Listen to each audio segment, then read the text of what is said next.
When Adam and Eve ate of the fruit of the tree of knowledge of good and evil, it was generally assumed the story was symbolic and the fruit was some common edible, such as an apple. The physical elements of the story are the least important part of it. In the minds of most readers, there are only two possibilities. The story of Genesis is symbolic and a parable of a spiritual event that has no physical correlate.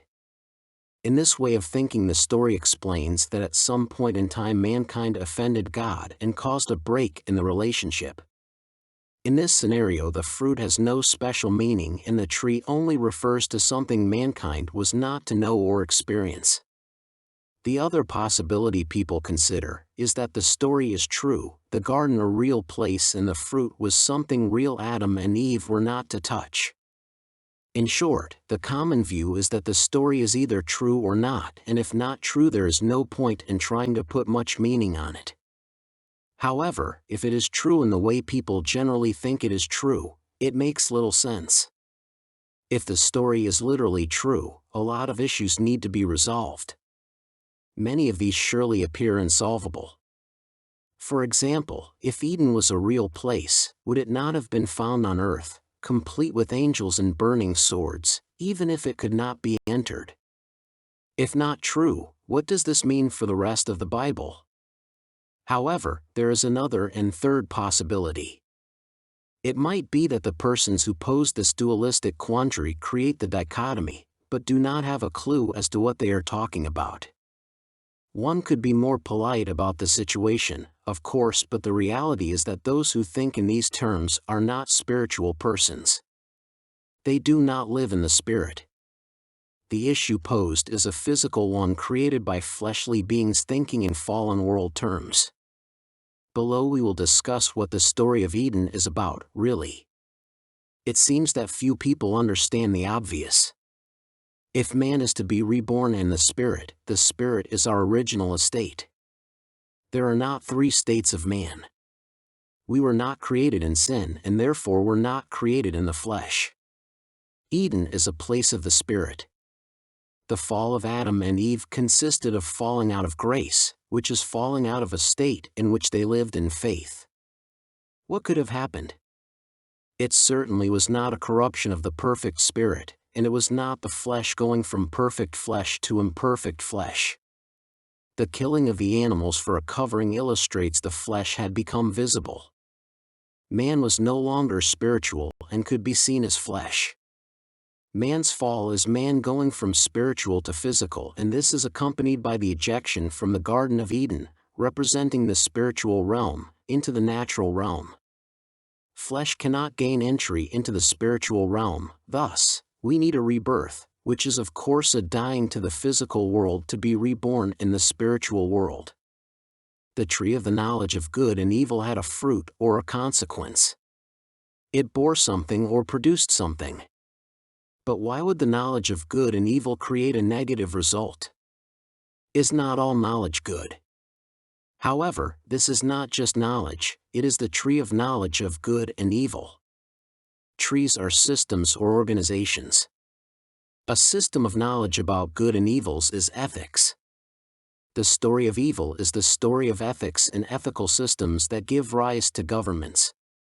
When Adam and Eve ate of the fruit of this tree, they imbibed a knowledge as a way of life. The fruit is their internalizing the information. Ethical systems are incompatible with the system of God. The imagery of eating from the tree of the knowledge of good and evil is the story of shifting from the system God uses to an ethical system. The eating of the fruit is their entry into a philosophical alternative to God, called naturalism. Their ejection from the garden portrays the total division between the ways of God and the ways of man. The devil argued that man can make up their own rules and create their own system of values. That they will not die means they can survive outside of the system devised by God. This is where the conventional understanding of Eden occurs. In leaving the system of God, man must take what is not his. Eating the fruit is to steal from God. Eating the fruit disobeyed God and broke trust with him. We ought never to lose sight of the raw mechanics of the event. It was wrong on so many levels. But there is still the deeper, spiritual meaning. One of the problems of the conventional view of Eden is that people think, because Adam ate of the fruit is no reason why the punishment ought to extend down through the generations. But of course, this thinking relies on the conventional view of Eden. But there is a deeper meaning to the event. In fact, there is not only a good reason the sins of Adam follow us, but also there is no way to avoid them being passed on down through the generations, so long as we live in the flesh. The problem of generational sin is tied up with ethical systems. Ethical systems are composed of rules.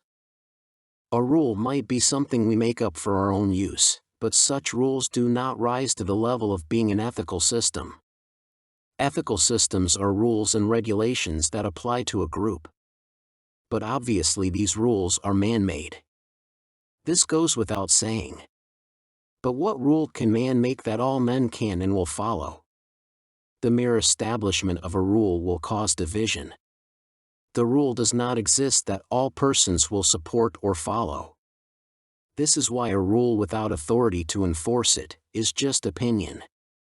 In the honest man's dictionary, a law is defined as opinion codified into a regulation administrated by means of judicial coercion, or opinion issued as a regulation backed up by force, which in its modern sophisticated manifestation is referred to as a justice system.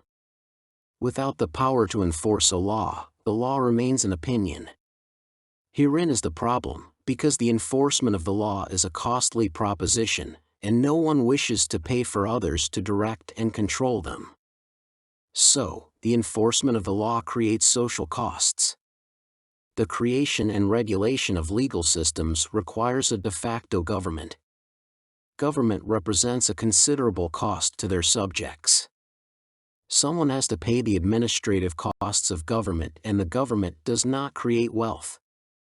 It consumes wealth. This is why so many early governments lived primarily by domestic and foreign plunder. Taxation in its modern form has reduced the need for rapine of the more brutal sort, but the consequence of living under an ethical system continues. But as Eden demonstrated, the ethical cannot accomplish their agenda without confiscating property from others. God covered the nakedness of Adam and Eve with the life of another.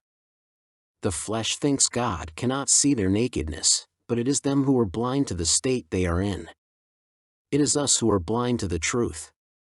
If we want a car and a house but cannot afford them, we might perhaps find a way to buy one than the other, or we could steal them or the means to buy them.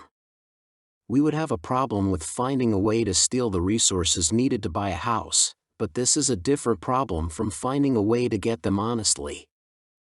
So it is when we live in unethical systems, they put the focus on acquiring things indirectly, through first acquiring power and then extorting the weak. Like the Spanish Empire that lived by plunder, the ethical person attempts to live as a parasite. Spain forgot how to work for what it wanted, a lesson England never forgot. But the world is more inclined to follow the path of Spain than Britain. Britain is the new Israel. They are the best model we have of what it means to live in the Spirit. A very flawed model, but the best we have, nevertheless. If we wish to summarize the fruit of the tree, we need to depict the people produced by the flesh. Those of the flesh are liars and thieves. How this live choice will manifest varies. Some people are more of one than the other. Some are more blatant with what they do, and others more circumspect. But the flesh all lie and they all steal, one way or another. This is the thing about the tree or the world system. Everyone wishes to steal from everyone else. Yet, the thievery divides itself into two groups. The rich exploit the poor and the poor try and exploit the rich. The government tends to favor one group over the other. Thus, we end up with conservatives and the left parties in governments. One is not much better than the other, they are different kinds of criminals. The fruit of the true is the parasite that desires nothing more than to live off of others. Easy to say, hard to do. Capitalists invest capital to create a product or service they can sell. This seems enterprising, and it is. But it creates a dependency in others for jobs and for the goods and services the company provides. Even after you make all the apologetic you can muster in favor of capitalism, the bottom line is that they want and need to make a profit. The whole purpose of the capitalist system is to make money work for the investor, which is just another way to make free money. But someone is always doing the work. That gives us the things money can buy. So investing does not make money working for you, it makes other people do your work.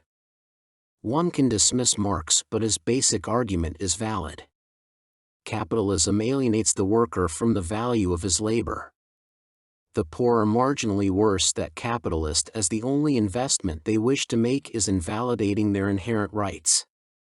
Capitalists argue they have an inherent right to the property they acquire, and the poor argue they have an inherent right to some of this, as all property in the state belongs to the nation. Instead of fighting over who has the prior or greater claim, it is better to realize both claims are fictitious, which is why neither side can prove their arguments. We only own what we create, and no one created the natural world but God. But the left not only seeks to socialize all property, but they also want individuals to have no rights to anything. So, in this way they are more ethically motivated than other groups. The fruit of the tree is parasitism, which is another name for socialism. The more socialist, the eviler one is. So, there is a scale of evil. The morally perfect create no social costs. The moral reprobate lives to create them, because they do not intend to pay for anything they get. In between are others, most of which are willing to work for what they get, but glad to get whatever additional benefits they are able. Only those who are morally perfect do not live off the fruit of the tree of knowledge of good and evil.